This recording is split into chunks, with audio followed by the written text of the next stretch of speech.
അത് സങ്കടമല്ല. അത് ഞാൻ അങ്ങനെ റിയാക്ട് ചെയ്യാറില്ല. ഒട്ടും റിയാക്ട് ചെയ്യാറില്ല. അപ്പോൾ ഞാനത് റിയാക്ട് ചെയ്തതെന്ന് വെച്ചാല് അതിന്റെ അർത്ഥം it is what it is എന്നുള്ളൊരു ക്യാപ്ഷനാണ് ഇട്ടത്. അപ്പോൾ അതിന്റെ അർത്ഥം എന്ന് പറഞ്ഞാൽ it is what it is എന്ന് പറഞ്ഞാൽ ലൈഫ് നമുക്ക് പലതും ആഗ്രഹിക്കാം.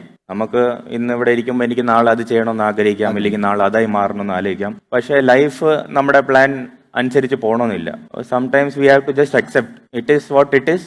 നമുക്ക് ഇനി മുന്നോട്ട് പോവാം, ഇനി പോസിറ്റീവായിട്ട് അതിനെ കണ്ട് മുന്നോട്ട് പോകാം. ഞാൻ ആ രീതിയിൽ അതിൽ സങ്കടവും ദേഷ്യവും ഒന്നല്ല അതിന്റെ ബാക്കിൽ.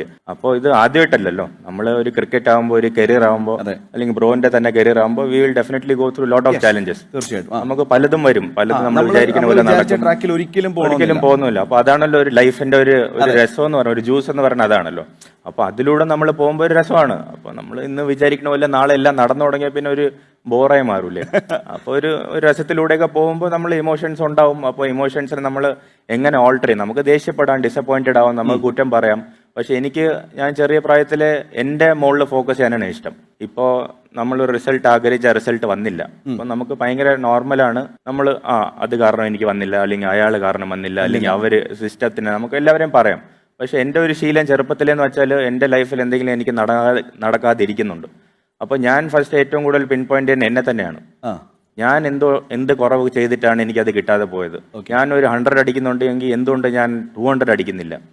എൻ്റെ ഫിറ്റ്നസ് ലെവൽ ഇതാണെങ്കിൽ എന്തുകൊണ്ട് ഞാൻ അതിനെ അപ്ഗ്രേഡ് ചെയ്യുന്നില്ല? അപ്പോൾ എപ്പോഴും ഞാൻ എന്നെ തന്നെയാണ് നോക്കുന്നത്. നീ എന്തുകൊണ്ട് അത് എത്തിയില്ല, എന്തുകൊണ്ട് ഇനി നമുക്ക് എന്തൊക്കെ ബെറ്റർ ആക്കാം?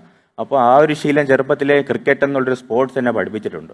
അപ്പോൾ അത് നമ്മൾ ലൈഫിൽ എന്തൊരു നെഗറ്റീവ് സംഭവം ഉണ്ടായാലും നമ്മൾ അതിനെ പോസിറ്റീവായിട്ട് കണ്ട് നമ്മളെ തന്നെ വർക്ക് ചെയ്തുകൊണ്ടിരിക്കുമ്പോൾ നമ്മൾ കൺട്രോൾ എല്ലാം നമ്മുടെ കയ്യിലാണല്ലോ. അപ്പോൾ എനിക്കെപ്പോഴും ആ ഒരു ശീലമാണ് നല്ലത്. അപ്പോൾ അത് ഒരിക്കലും സങ്കടമോ ദേഷ്യമോ നല്ല ഉദ്ദേശിച്ചത്. അപ്പോൾ അതിൻ്റെ കൂടെ ഞാൻ താഴെ ഇതും കൂടെ ബ്രാക്കറ്റിൽ ഇട്ടാൽ കൊള്ളായിരുന്നു. ഞാൻ it is what it is എന്ന് പറഞ്ഞ് പോസ്റ്റ് ചെയ്ത്. അപ്പോൾ അത് അങ്ങനെ ഒരിക്കലും നെഗറ്റീവായിട്ടല്ല ഞാൻ ഉദ്ദേശിച്ചത്.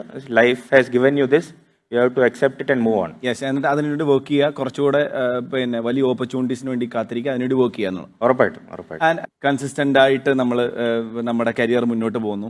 എല്ലാവരും ആഗ്രഹിക്കുന്നത് എല്ലാ കളിയിലും സഞ്ജു സാംസൺ ഇറങ്ങണം, എല്ലാ കളിയിലും 100 അടിക്കണം. ഒരു ക്രിക്കറ്റ് ഒരു പ്ലെയർ എന്നുള്ള നിലയ്ക്ക് ആ ദിവസം ആണ് നമുക്ക് മാറ്റർ ആവുന്നുള്ളത് പലരും ആലോചിക്കുന്നത്. നമുക്ക് നമ്മുടെ പയ്യൻ എല്ലാ ദിവസവും 100 അടിക്കണം. അങ്ങനെ വരാതെ വരുമ്പോൾ ഒരുപാട് നെഗറ്റീവ് കമന്റ്സ് കിട്ടും. അതിൽ നിന്നൊക്കെ ബൗൺസ് ബാക്ക് ചെയ്തൊരു നല്ലൊരു ഇന്നിങ്സ് വരുമ്പോൾ അപ്രീഷിയേറ്റ് ചെയ്യാൻ കുറച്ച് ആൾക്കാർ എന്തായാലും വരും. അങ്ങനെ വന്നതിൽ എന്തെങ്കിലും ഓർത്തിരിക്കുന്ന കോമന്റ്സ്, നല്ല കമന്റ്സ് ഓർമ്മയുണ്ടോ? അല്ലെങ്കിൽ നല്ല ക്രിറ്റിസിസംസ് ആണെങ്കിലും ഓർമ്മയുണ്ടോ? ഉറപ്പായിട്ടും ക്രിറ്റിസിസം ഉറപ്പായിട്ടും ഉണ്ടാവും. അപ്പൊ ഞാൻ ഭാഗ്യം കൊണ്ട് തെരഞ്ഞെടുത്തത് ലോകത്തിലെ one of the most famous സ്പോർട്ടാണ്. ഇന്ത്യയിലെ ഒരു റിലിജൻ എന്ന കണക്ക് കൂടുന്ന ക്രിക്കറ്റാണ്. ഇന്ത്യൻ ടീമിലെ ക്രിക്കറ്ററാണ് ഞാൻ. ലോകത്തിലെ ഏറ്റവും വലിയ ടീമിലെ ഒരു പ്ലെയർ ആണ്. അപ്പോൾ അത്രയും വലിയൊരു സ്റ്റേജ് നിൽക്കുമ്പോൾ ഭയങ്കര നോർമലാണ്, നമുക്ക് ക്രിറ്റിസിസം ഉണ്ടാവും.